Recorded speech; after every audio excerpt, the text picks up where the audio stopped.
Welcome, ladies and gentlemen, to the Film Club Podcast, where we talk about movies. So let's talk about some movies. Yeah, and it's also February, so we're starting a new month and a new theme. Yeah, this month we're going to be going through a director's filmography. Which is new for the Film Club. It is. Usually we don't talk about directors as much. Usually it's film series or genres, things like that. Yeah. But wanted to change things up. New year, new podcast, whole new look. And yeah, so we're going to talk about one of my personal favorite directors. I'm sure you're pretty fond of him as well. Yeah, I'm a fan of him as well. And if that wasn't a big hit enough and you did not look at the thumbnail, we're talking about Quentin Tarantino this month. This is February Tarantino month, and we're going to start off with his very first feature film, Reservoir Dogs. Great movie. Haven't seen it in a long time. Still fantastic. When was the last time you saw it? Ooh, maybe high school or junior high. So Really? It's been a long time. I'd figure you'd have seen this at least once or something in the last however many years. No, I think I saw it maybe once or twice the first time I watched it, and then after that it's just been this really long gap of not seeing it. Oh, that's weird.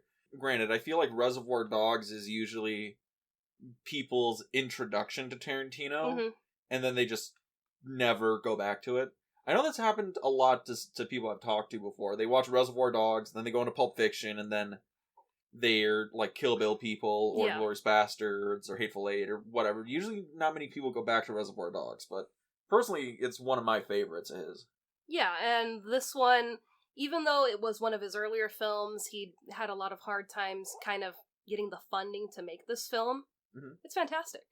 Yeah. Originally he wanted to make this for like $30,000 with like a bunch of his friends and make it basically a no-budget movie. Yeah. And then I think the script got around to Harvey Keitel, and he was like, well, you could put like a couple $100,000 in this and make this movie. And I think it's very smart, and it also shows where he was as a director at the time. You really needed one location and a couple of outside locations, but just to have the one main focal point where all the action happens. Have you ever heard the term bottle movie? No, I hadn't heard that term before. Yeah, Reservoir Dogs to me really quantifies as a bottle film. It takes place in like, a bottle. Yeah. You can look outside, but the whole movie takes place in this one singular location. Yeah. Another example would be like the film Cube. It takes place all in like the cube. Yeah. Or most haunted house movies are bottle movies. They only take place in the haunted house. Yeah. And Reservoir Dogs, I think, yeah, like you were saying, it's a really smart, clever movie, and it seems like a film that could be done as a stage play rather than a feature film, because it's so minimalistic. And it's also a local movie, too. Yeah. We get lots of, we got Long Beach, we get drops of Torrance, so it's just like, it's a very California movie. So I was kind of like, the street where Steve Buscemi's running down, with the gun and the diamonds. I'm like, is that near the New Beverly? It kind of looked like that area. It looks somewhere like in like the middle of Burbank. I was gonna say bum fucking nowhere, LA, but yeah, this movie definitely screams Southern California, LA. It's a very at home kind of movie, but that's one aspect of the film, right? Yeah, and I mean, not just location, but also style-wise. These guys are mostly in suits the entire time that we see them. Yeah. I mean, that's a whole thing. I guess, do you want to get started by talking about the style of Tarantino in this film? Yeah, because it's very Tarantino, this movie. Yeah. I mean, granted, it being one of his earlier films. It's technically his first feature. He made one film before this, but it has been lost to time and Tarantino trying to destroy it. Yeah, so it kind of goes back to like the John Carpenter days with Halloween, where everyone had to bring their own clothing.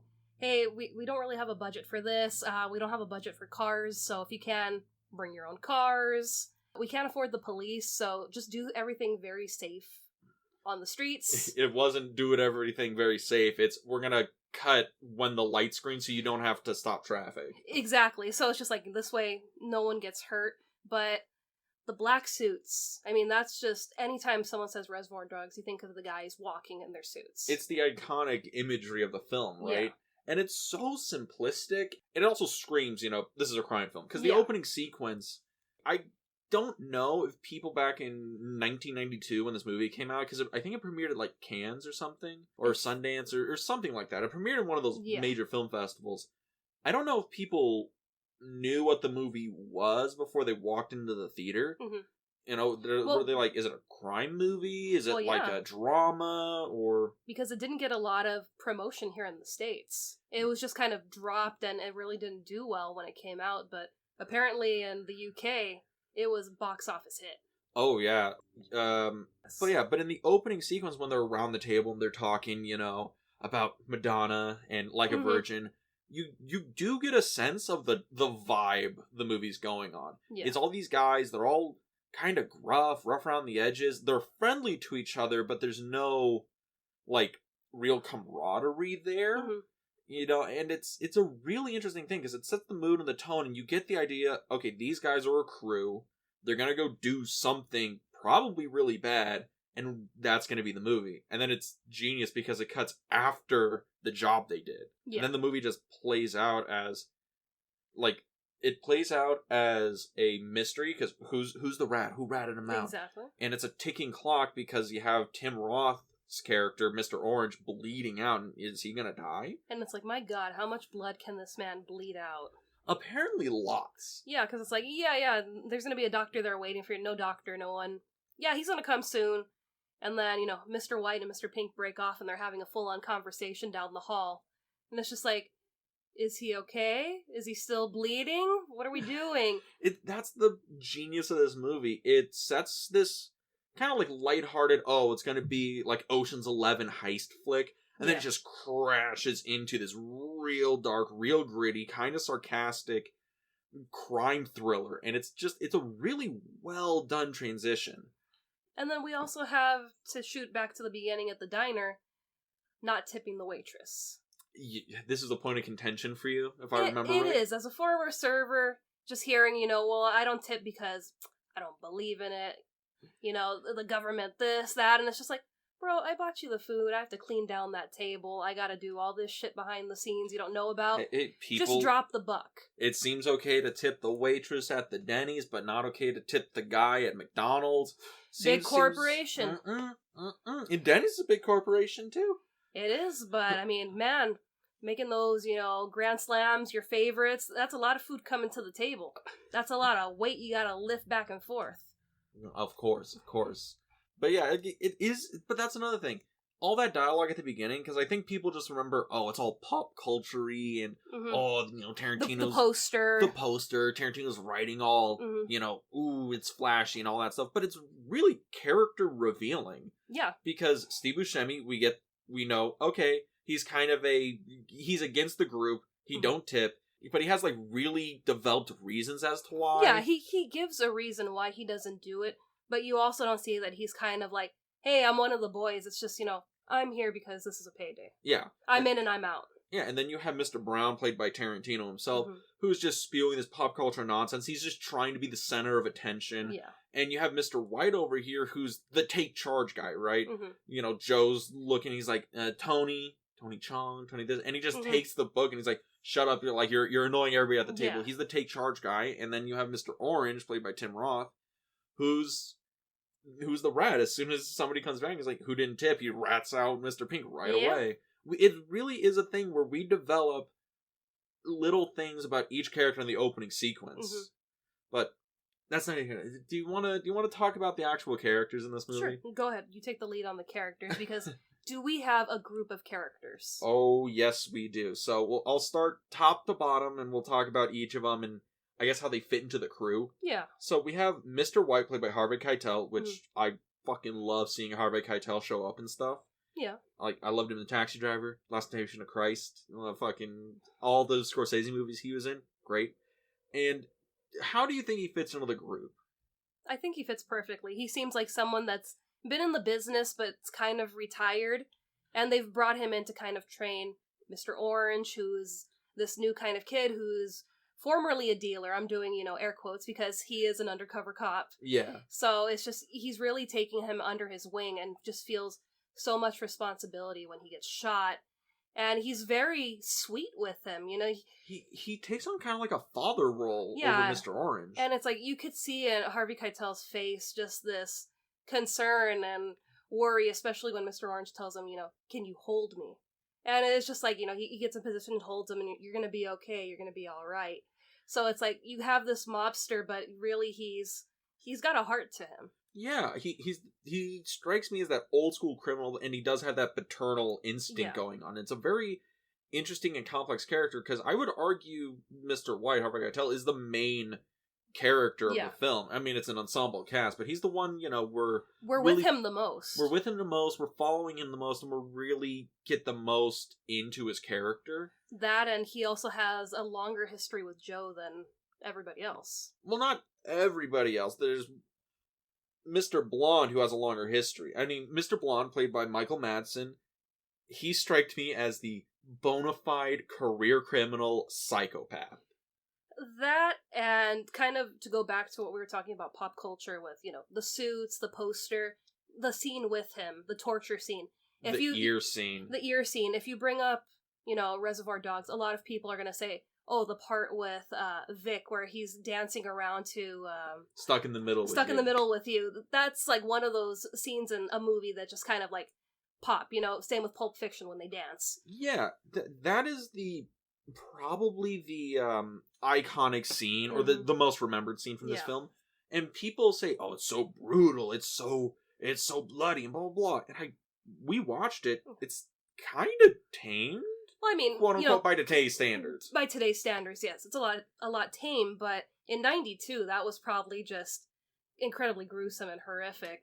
Yeah, I think it's a lot more to do with suggestion, because we never see him cut the ear off, but it's all I think it's all that build-up, it's all the casualness. And Michael Madsen has given a fucking amazing performance. He is, considering that he's very against violence, and he was kind of like, I really don't want to do this scene. This is something that I don't believe in. And Tarantino's like, yeah, but it's for the movie, you know. Cool. We're not going to show, like, exactly when you cut it off. But I mean, did I die when he's like, you know, hello, into the ear? I'm like, yes. It's one of those things, because I like how you say Michael Madsen, you know, very pacifist guy, real, you know, non-violent.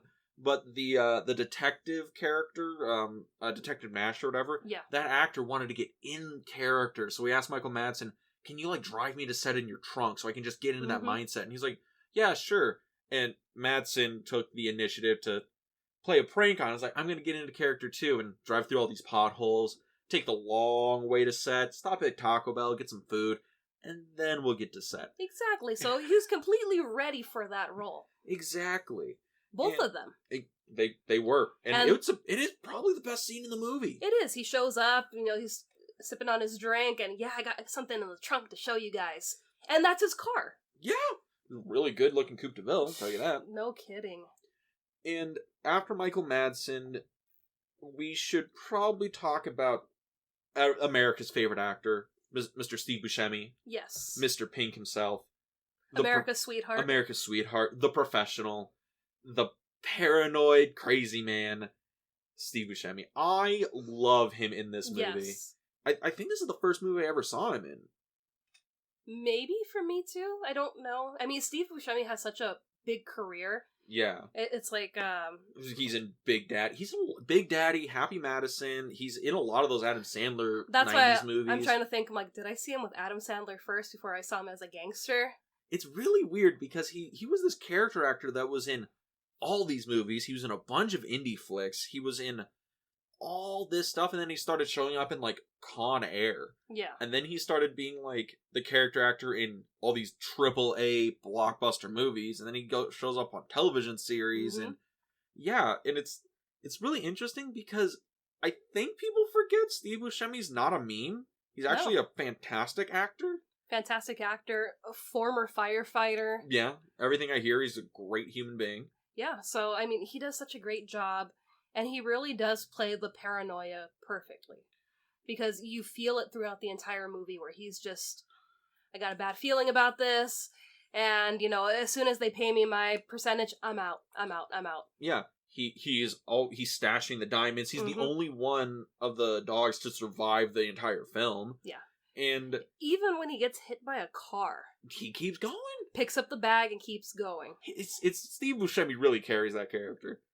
And speaking of people who are carrying, let's talk about Tarantino. Yes. Mr. Brown, who Mr. is Brown. carrying the opening dialogue. Mr. Brown, you may as well call me Mr. Shit. You're Mr. Brown. Okay, all right. I guess. So, Mr. Brown is the one we know probably the least about. Yeah. Well, it's him and Mr. Blue. Well, I mean, Mr. Blue just is completely gone. Yeah, after the opening sequence, he's gone to the world. Yeah, I mean, he shows up in that other sequence when Joe is telling everybody, okay, this is your name, that's your name. And then after that, gone. They're just like, oh yeah, he died. Yeah. Which is like, what the fuck? Well, from what I was reading, apparently the actor that plays Mr. Blue is... Eddie Bunker. Eddie Bunker. He was having a hard time remembering his lines, and they were just like reshooting the same scene with him over and over. And they're like, yeah, you know what, we're just going to cut this scene and just tell everybody, yeah, he died, he didn't make it. Really? Yeah. I heard he actually had like almost no lines in the original script, and that's why they gave him Mr. Blue, because he had issues remembering lines or something such like that. But I thought he started off with, oh, we didn't have anything, and that's why Tarantino made the opening scene, so Eddie Bunker felt like he actually had lines of dialogue in the movie. Yeah, well, from what I read, that's what I read, that he was just having such a hard time remembering his lines, and they just figured, you know what, we're just going to scrap this scene altogether, and it's just easier to... Yeah, he didn't make it. Yeah, I mean, that's what I remembered... I remember Mr. Blue disappears from the movie completely, and I thought Tarantino's Mr. Brown disappeared too. But then we have him crashing the car and all that stuff, and man, Mr. Brown's a horrible criminal. He had one job: drive the car. Getaway driver. Just get away. Exactly, and he couldn't get away. He crashed the car like right away. Well, that, and he also got shot in the head. Did he get shot in the head? Was that what it was? That was, yeah, he got shot in the head, and I guess he was able to drive because he was in shock. So it was just, he crashed, and then it was just kind of like, once he was trying to get the car to disconnect from the other car, I guess maybe just from the bleeding or the damage that a bullet to the brain would take, it took him. I thought they turned the corner, he crashed the car, and he smashed his head into the steering wheel. No. I thought that's what happened. No, because when they get to the safe house, basically, and Mr. White's talking to Mr. Pink, and he's like, well, what happened? And they're talking about how Vic is, just kind of shooting everywhere, guns blazing, and Mr. Brown takes a bullet to the head, Mr. Blue dies, and then he talks about when Mr. Orange gets shot, when they're together. So, right off the bat, they talk about, Mr. Brown taking a bullet to the head, and I thought, oh, immediately, he's dead. But no, we see him driving, so it must have been a thing where... I wonder if that's a continuity error? Like he was supposed to have his, shot in the head or whatever, and Mr. Blue was supposed to be in behind the wheel, and then they had to switch it or something, because... Possibly. I'm not sure. I mean, I'd have to watch the scene again to see maybe someone of the cops shot through a window or the windshield, and it kind of slowed the bullet. I don't know, because it's a thing where it's cut pretty quickly. Yeah. Crashed the car, he's trying to get away, and then it cuts to him, and he's just blood all over his face. And he's just slowly starting to go. Yeah, so I always thought they crashed, he slammed his head into the steering wheel, and he's like, broke something or fractured his skull, and he's just kind of freaking out. Mr. White says... Because these White 90s cars do not have airbags. No, they don't. But Mr. White and Mr. Pink both confirm that he got shot in the head. Because that's when they're having that conversation of, no, it happened this way, and then Mr. Pink's, no, really, you didn't see when blah, blah, blah happened, and all the cops came rushing in from one side, so... Which is another interesting thing about the movie. We never see the heist. No. Which I think is kind of genius. Yeah. One, it saves a shit ton of money, but it's also intriguing because us as the audience has to build that sequence in our mind, and, alright, what happened? Okay, we kind of getting a little tidbits from every dog that's still alive that's telling us what's going on. Yeah, we get to paint that scene ourselves and just imagine a sea of cops just swimming right into the store and them trying to get out and just guns blazing and cars going in every other direction, because I assumed they were leaving in multiple cars. I didn't think that they were leaving running or stealing cars. Yeah, because... It just turned into all hell breaking loose. And that's exactly it. It says, that's exactly what Mr. Pink said. Alarm goes off, cops show up, and boom, we're blowing people away, and we're trying to get out of there, and that leads to the whole thing where, wait, how did Mr. Blonde get out? And then you start thinking, is Mr. Blonde the rat? And then, well, no, he's not the rat after what he's doing to the cop, and then we find out that Mr. Orange is the rat. And let's talk about Mr. Orange, because his reveal takes up probably the last third of the movie. Yeah, it really kind of cements the story of how he got involved in this and how much work it took him to basically become Mr. Orange and get the guys to kind of believe that he's just one of the guys. Yeah, and it's interesting because Mr. Orange, he's the undercover cop, and he has this associate, which is kind of like an acting coach. Yeah, I think it's maybe like one of his bosses at the station. Yeah, I think he's the undercover contact or some such. But it's really interesting because I wonder if Tarantino's commentating on, filmmaking and all that stuff, because Tim Roth, he's, the actor, he's Mr. Orange, he's the undercover cop. And when he's going through the commode story, and he's up on, the dock, loading bay or whatever, it looks like a stage. Yeah. And it's really interesting. I wonder if it's like a commentary on, the falseness of the movie. It's trying to distance us from what's going on. That stage also reminded me of Romeo and Juliet with Leonardo DiCaprio. So I'm wondering if it looks like some Venice Beach graffiti. So I'm wondering if Baz Luhrmann kind of took from Reservoir Dogs, because it totally looks like he's giving a performance, and that's like his last performance to his boss that's coaching him. And it's like, you finally have it. And then we see it in the next scene where he's talking to Joe and Joe's son. Nice guy Eddie. Nice guy Eddie.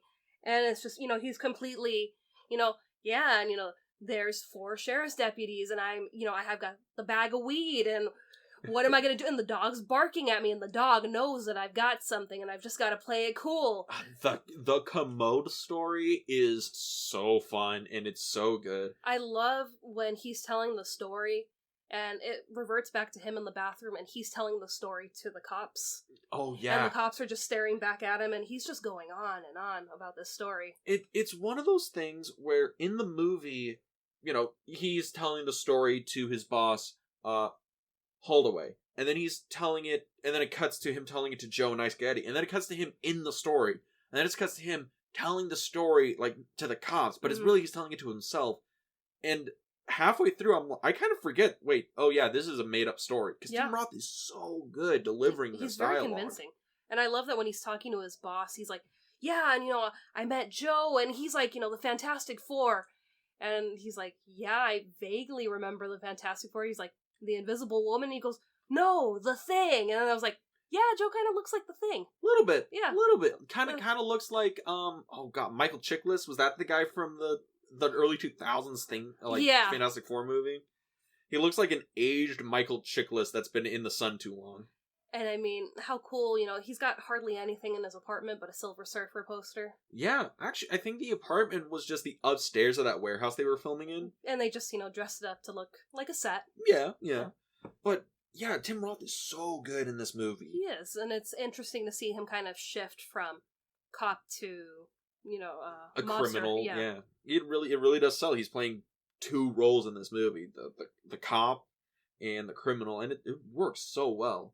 And then we have, that joke at the cops where they're watching him get into the car with Mr. White, and he's like, man, the stone's on him to get in that car and pretend to be one of the mobsters. Oh, do you want the jelly filled? No, okay. That's just like... Boo just loves every time they bring up donuts in movies. I mean, who doesn't love donuts? This is true. But after that, that's the dogs, right? That's the Reservoir Dogs. Then we have Joe and Nice Guy Eddie, but they're not really in the movie all that much. Joe's the one who's the mastermind, puts everything together, and Nice Guy Eddie's the kid hanger-on of the group. Yeah, he's friends with Vic, and of course his dad's Joe. Yeah. And it's just, I don't know if it was just me. Was it bothering you when he kept calling him Daddy?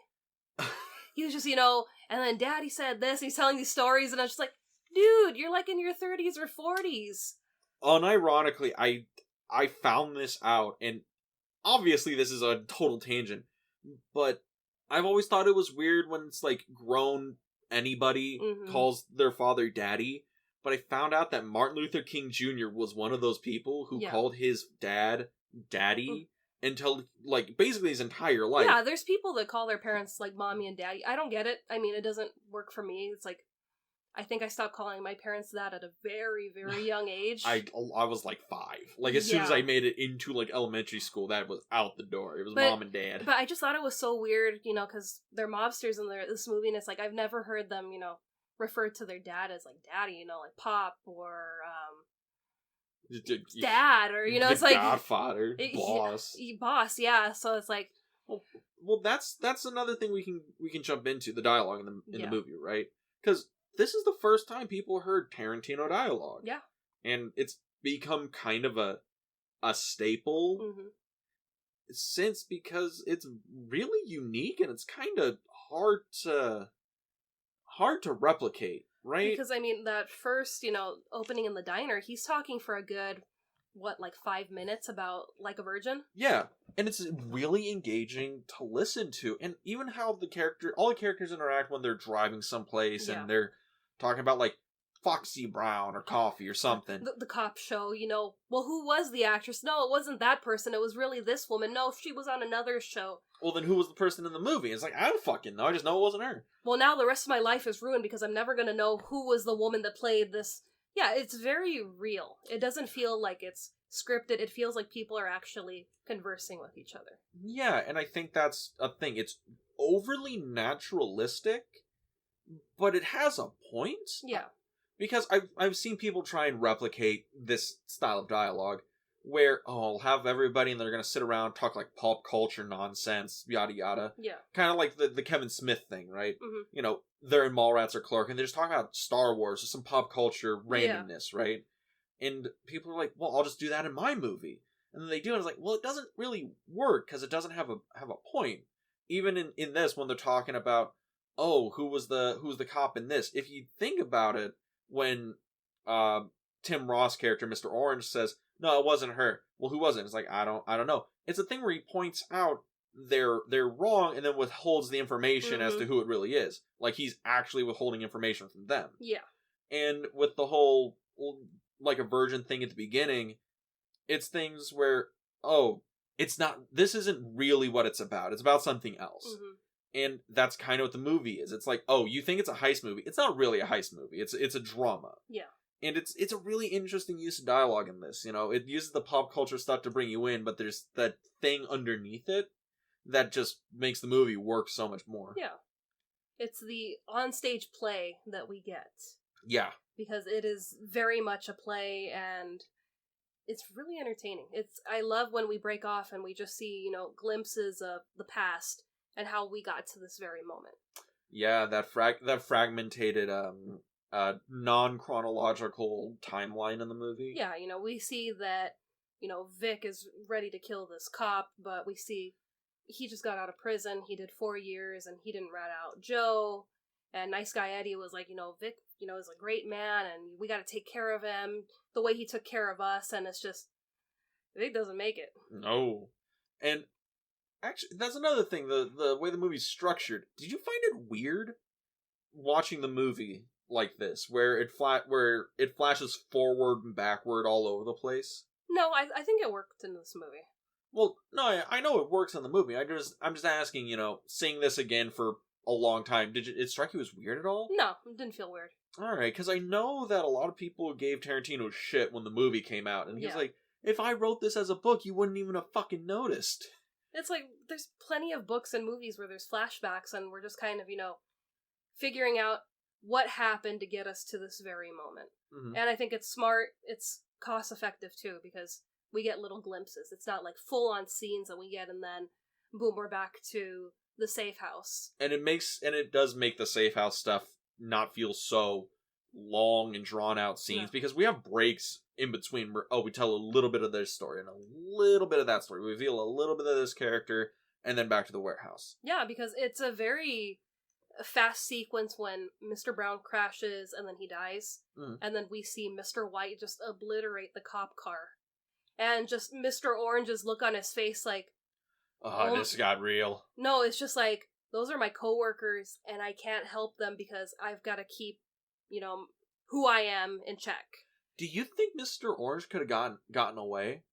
Definitely. I mean, while Mr. White's shooting up the car, he definitely could have broke free, or he could have shot Mr. White in the back of the head and then took off, but... I was even thinking when they were, walking away, when they're like, oh, we got to get back to the safe house. Yeah. Honestly, Mr. Orange probably could have been like, look, we'll split up and I'll meet you there, It'll be harder to catch both of us. So... It's a really just interesting thing, how long is he... I think he was just in shock.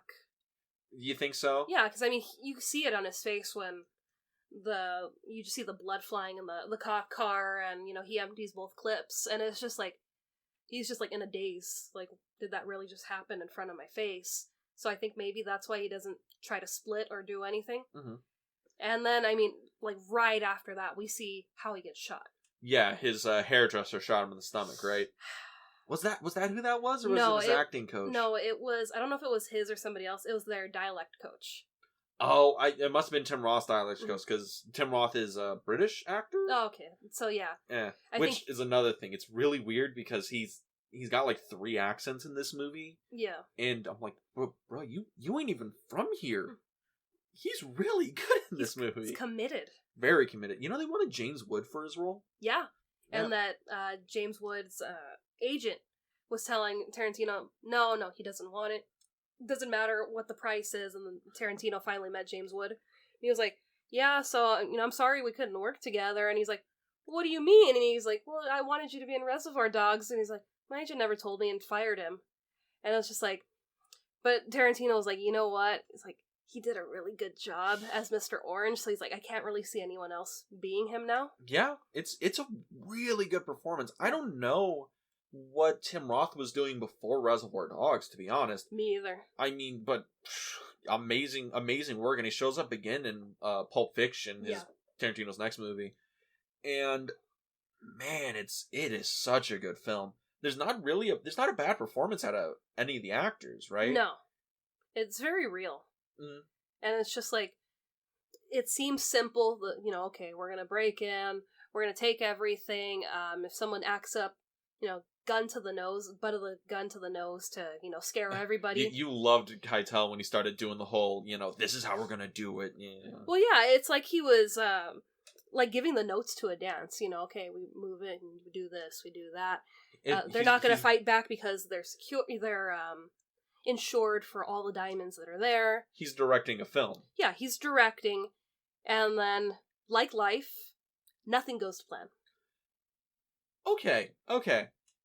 I got this thing. So, Tarantino, he's been accused of being a lot more about style over substance. Mm-hmm. There's not a lot of theme. It's just, flashy camera work, cool dialogue, and, girls with guns. Or samurai swords. Yeah. But is there a deeper thing to this movie? Because thinking about it, we have Tim Roth, who is blatantly doing a performance, right? Yeah. He's basically a stage reading and acting. He's doing the performance of his life because he is lying on the floor, dying.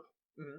And then we have Harvey Keitel's character, Mr. White, who is kind of directing. It's like, once we get in here, this is what we're going to do, mm-hmm. This is what we're going to move, this is everybody's role, and Joe put it together, kind of like a Hollywood producer. Mm-hmm. Is this movie kind of like a metaphor for basically putting a film together? Yeah.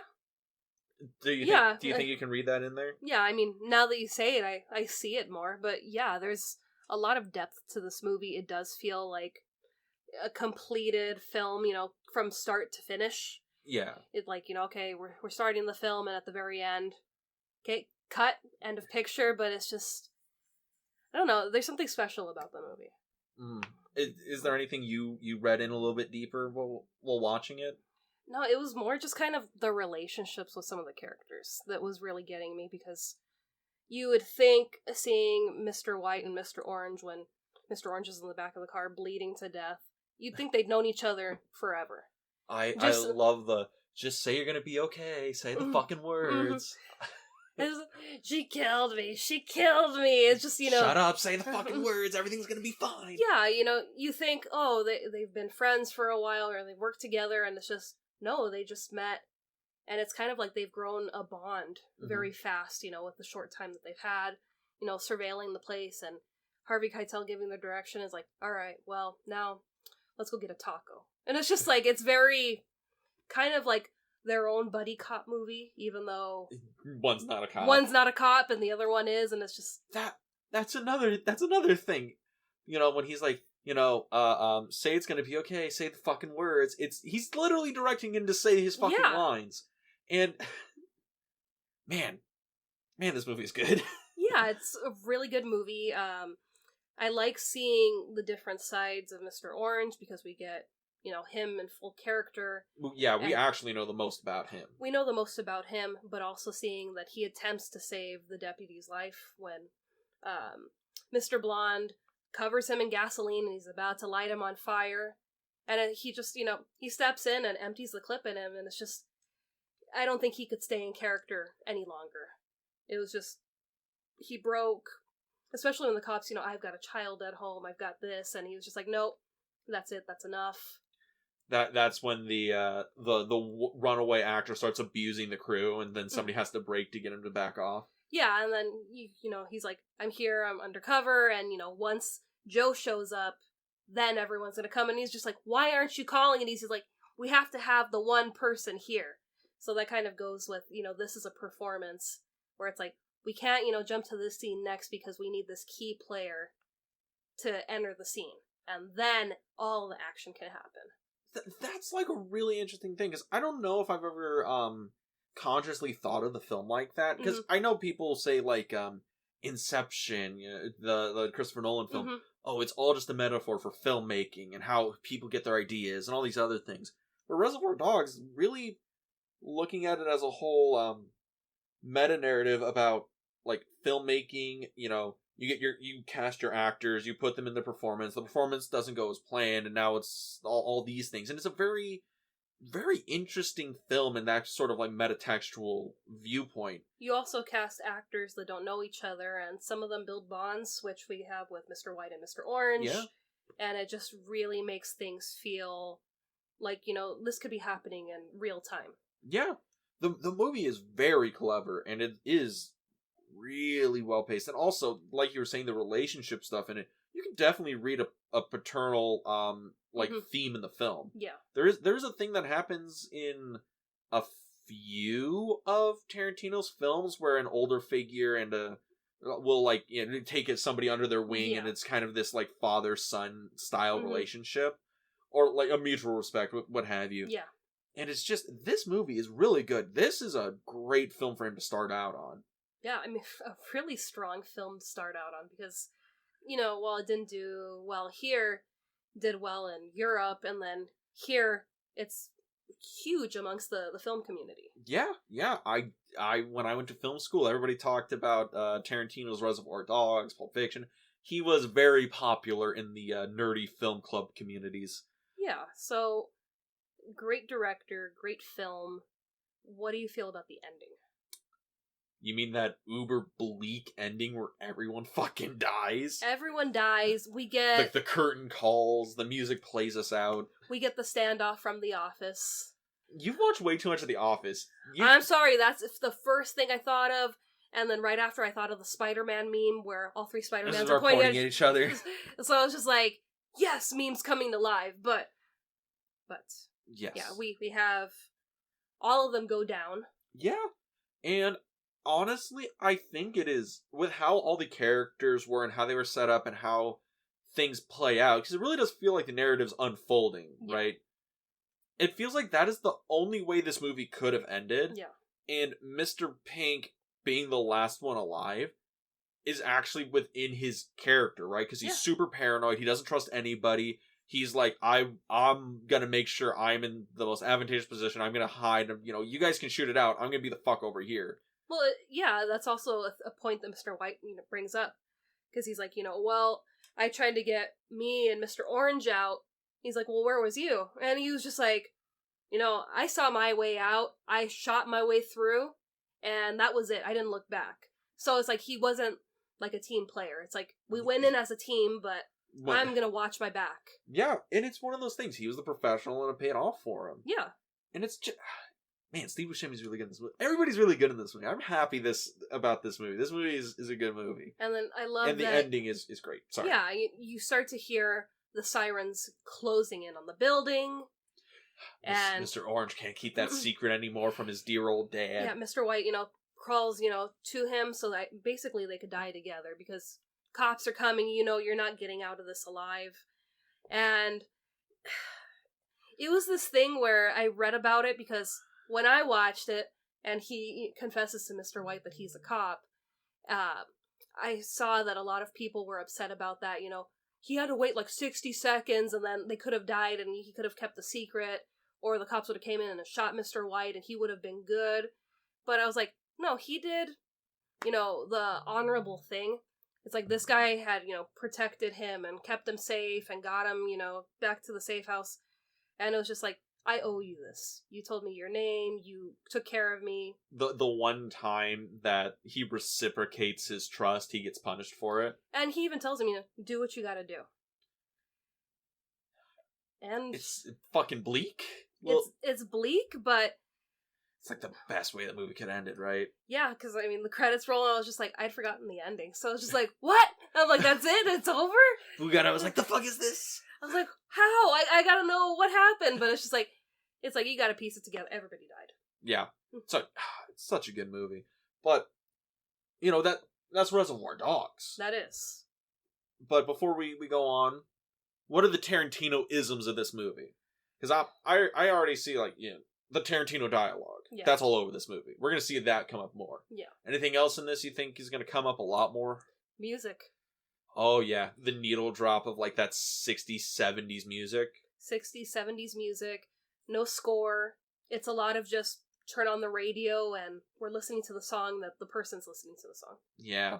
Those two, we're going to see a lot of those coming up. And dance. Because there's usually some form of dance in his movies.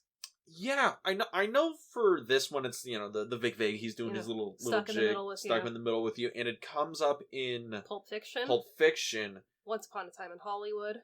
Yeah, does it come up in all of his movies or just a few, or just those three? Well, our next movie I haven't seen, so I'm not sure if it does. That's true. Now, the next movie we're going to watch, because we started with his first film. Yes. And we're going to go to the least successful film in his catalog.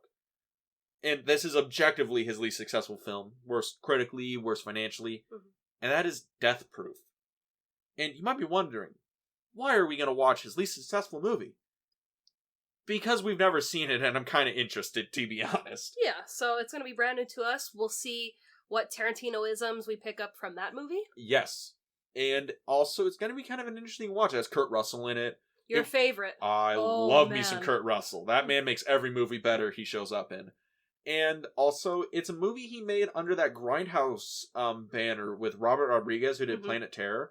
So it's going to be kind of interesting to see Tarantino making a love letter flick to a genre of movies that honestly were kind of bad to begin with, but I'm kind of excited to watch it. Me too. Tarantino movies are great, but when you've never seen one and seeing it for the first time and we get to review it, I'm pumped. Me too. But Boo, where can they go to find that? If you want to listen to us on a different platform than you currently are, you can find us on Anchor FM, Apple Podcasts, Spotify, and YouTube. Yeah, you can go to our YouTube channel, In the Frame. That's In the Frame on YouTube. Fun place to go. You can find this podcast as well as our other podcast, the Film Odyssey podcast.